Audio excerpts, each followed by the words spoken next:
Hello and good morning, students of class 11th. Today in our business studies class we are going to continue our next topic of unit number 4. This is our business services. Unit का नाम हमारा है business services. हम इसके types कर रहे थे. Classification of banks on the basis of ownership. Okay, banks को हम कैसे डिवाइड करते हैं on the basis of ownership. First one is public sector bank. पहला कौन सा है? पब्लिक सेक्टर के बैंक्स. देखिए, पब्लिक सेक्टर के बैंक्स वो बैंक्स हैं जिसका जो most of the share capital है वो किसके पास होती है? पब्लिक सेक्टर के पास होती है, गवर्नमेंट के पास होती है. ठीक है, most of the share means 51%, कम से कम 51% गवर्नमेंट के पास होते हैं उसके शेयर्स. ठीक है, बाकी के प्राइवेट सेक्टर के साथ वो जॉइंटली ओन कर सकता है, लेकिन ज़्यादा शेयर्स किसके पास होंगे? गवर्नमेंट के पास होंगे उस बैंक के. ठीक है, स्टार्टिंग में जो गवर्नमेंट के पास थे वो 14 बैंक्स थे पब्लिक सेक्टर यूनिट्स में. पब्लिक सेक्टर बैंक में 14 बैंक्स आते थे. ये 1969 में ही हुए थे. फिर 1980 में 6 बैंक्स को और इंक्लूड कर दिया गया, तो इनकी कितनी हो गई काउंटिंग? 20 बैंक्स की हो गई. थोड़े टाइम के बाद जो स्टेट बैंक ऑफ इंडिया है और उसकी सब्सिडरीज हैं उसको भी पब्लिक सेक्टर बैंक में इंक्लूड कर दिया गया, are also included in this category. तो अब कितने टोटल बैंक्स हो गए? देखिए, 6 ये, 14 ये, 14 और 6 20, प्लस SBI की जितनी भी सब्सिडरीज हैं और SBI भी पब्लिक सेक्टर बैंक में इंक्लूड कर दिया, तो ये 21 बैंक्स हो गए. अब सवाल उठता है कि पब्लिक सेक्टर बैंक का मेन मकसद क्या है? It is the social welfare. सब पब्लिक सेक्टर बैंक का जो मेन मोटिव है, किस मोटिव के साथ काम करते हैं? वो सोशल वेलफेयर के साथ काम करते हैं. There are the some examples of public sector banks, जैसे इलाहाबाद बैंक है, bank of Baroda, Maharashtra, Canara corporation bank, Indian bank, Indian overseas bank. ये सब कुछ एक एग्जाम्पल किसके हैं? पब्लिक सेक्टर बैंक्स के. नेक्स्ट है हमारा private sector banks. Private sector banks बेटा कौन से होते हैं? ये वो बैंक्स होते हैं which are owned by private people. Private sector के द्वारा या फिर कुछ इंडिविजुअल्स के द्वारा ओन किया जाता है, उनके द्वारा ही इसके ऊपर मालिकाना उनका हक होता है. ठीक है, इनका मेन मकसद सोशल वेलफेयर नहीं होता. इनके कुछ एक एग्जाम्पल दिए हुए हैं, जैसे HDFC bank, ICICI bank, Kotak Mahindra, yes bank. ये सब क्या है? प्राइवेट सेक्टर बैंक्स हैं. Next one, cooperative banks. Cooperative banks कौन से बैंक्स होते हैं? जो एक ग्रुप ऑफ इंडिविजुअल्स के द्वारा क्या बनाए जाते हैं? बैंक्स बनाए जाते हैं. मतलब ये किसके द्वारा ऑर्गेनाइज किए जाएंगे? By the group of individuals. और उनका मेन मकसद क्या होता है? जो इसके मेंबर्स हैं, जिनके द्वारा ये बनाया गया है और जो इसके मेंबर्स हैं, उन्हीं को ही ये बैंक क्या फैसिलिटी प्रोवाइड करता है, उन्हीं को ही हेल्प करता है. ठीक है, next, classification on the basis of functions. ये था classification on the basis of ownership. अब हम पढ़ेंगे on the basis of functions. Functions के आधार पर बैंक्स को कैसे बांटेंगे. First one, commercial banks. कमर्शियल बैंक्स बेटा कौन से होते हैं? ये वो बैंक्स होते हैं जो जनरल पब्लिक से डिपॉजिट्स एक्सेप्ट करते हैं और उनको क्या करते हैं? लोन प्रोवाइड करते हैं. शॉर्ट टर्म लोन प्रोवाइड करते हैं. ठीक है, so these are the commercial banks. ये बैंक्स ज़्यादातर कम तो इंटरेस्ट देते हैं अपने डिपॉजिट्स पे और हाई इंटरेस्ट चार्ज करते हैं अपने अमाउंट जो इन्होंने लेंड किया हुआ है. ठीक है, तो यही इनका सोर्स ऑफ इनकम होता है. जब हम इनके बैंक में डिपॉजिट करवाएंगे, कमर्शियल बैंक्स में जब अमाउंट डिपॉजिट करवाएंगे तो सेविंग के ऊपर ये हमें कम इंटरेस्ट देंगे, जबकि हम जो लोन लेते हैं उसके ऊपर ये इंटरेस्ट ज़्यादा लेते हैं हमसे. ठीक है, कमर्शियल बैंक्स के भी 2 टाइप्स हैं, foreign commercial banks and Indian commercial banks. Foreign commercial banks कौन से होते हैं? ये वो बैंक्स होते हैं जो मेनली कहाँ सिचुएटेड होते हैं? इन सम फॉरेन कंट्रीज़, लेकिन उनकी एक ब्रांच हमारी कंट्री में होती है. These are the foreign commercial banks.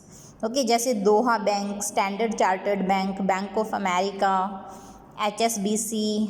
ठीक है, सिटी बैंक. ये सब क्या है? Foreign commercial banks.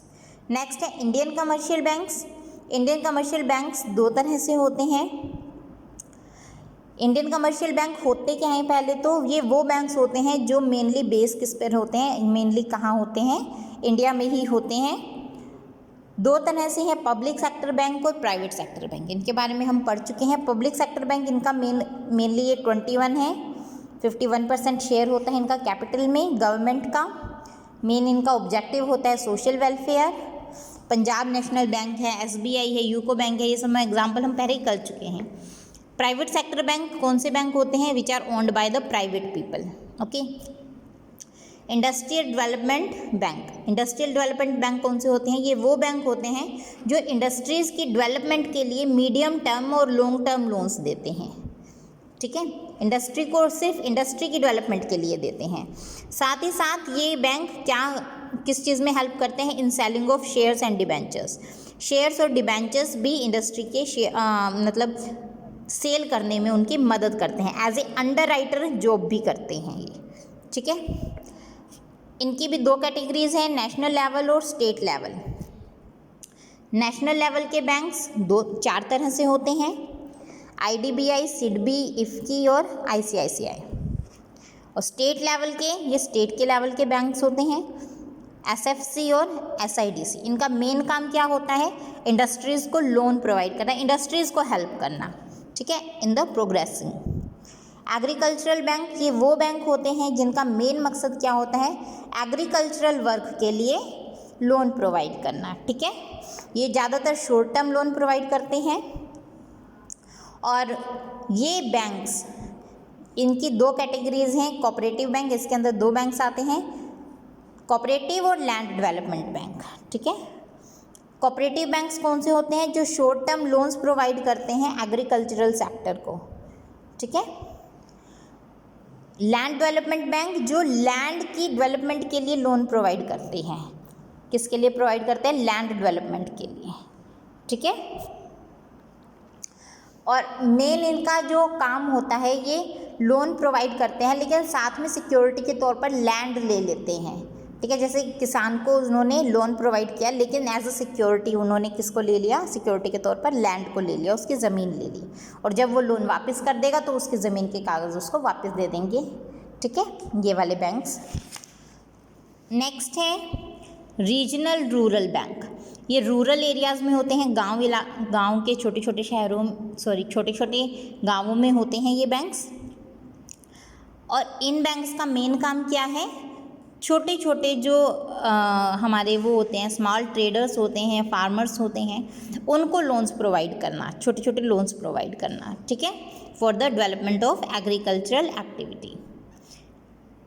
Other apex bank, दूसरी जो इम्पोर्टेंट बैंक्स हैं कौन कौन से हैं? Central bank. सेंट्रल बैंक्स कौन सा है बेटा? It is the apex bank. ये बहुत इंपॉर्टेंट बैंक है। ये मॉनेटरी और बैंकिंग सिस्टम में बहुत इंपॉर्टेंट रोल प्ले करता है। इसका मेन फंक्शन है इकोनॉमिक स्टेबिलिटी बनाए रखना। ठीक है, कंट्री के अंदर। और कंट्री के अंदर जो बैंक है, work as a bank of the government, ये गवर्नमेंट के बैंक के तौर पर काम करता है। ठीक है, सेंट्रल बैंक। और हम कह सकते हैं it is the RBI। RBI is our central bank. ठीक है, रेगुलेट करता है फंक्शनिंग को, सभी चीज़ को। एग्जिम बैंक, एग्जिम बैंक कौन सा है? इसका ये 1 जनवरी 1982 को 1 जनवरी 1982 को ये बना था। ठीक है, हमारी कंट्री में। और इसका मेन ऑब्जेक्टिव है कि जो ट्रेडर्स है, जो इंपोर्ट और एक्सपोर्ट करते हैं, उनकी हेल्प करना। ठीक है, उनको लोन प्रोवाइड करना। नेशनल हाउसिंग बैंक, इसका मेन मकसद क्या है? हाउसिंग लोन, घर बनाने के लिए लोन प्रोवाइड करना, इसके नाम से ही पता चल रहा है। Industrial reconstruction bank of India, इसका मेन काम क्या है? इंडस्ट्री को दोबारा बनाना, उनको दोबारा से स्थापित करना, एस्टेब्लिश करना। ठीक है, जो सिक इंडस्ट्री है, जो मतलब काफ़ी ज़्यादा लॉस में जा रही है, उस इंडस्ट्री को हेल्प प्रोवाइड करना इसका मेन मकसद है। नेक्स्ट है national bank for agricultural and rural development. ये क्या है? एग्रीकल्चर की डेवलपमेंट के लिए और गांव की डेवलपमेंट के लिए क्या करती है? लोन प्रोवाइड करती है। Short term, medium term, long term, हर तरह के लोन्स ये प्रोवाइड करती है। ठीक है, so these are the types of banks. Next है फंक्शंस ऑफ कमर्शियल बैंक्स। कमर्शियल बैंक्स के फंक्शंस 3 तरह से हैं, primary function, secondary and electronic banking services. इसको हम अपनी नेक्स्ट वीडियो में करेंगे। ओके।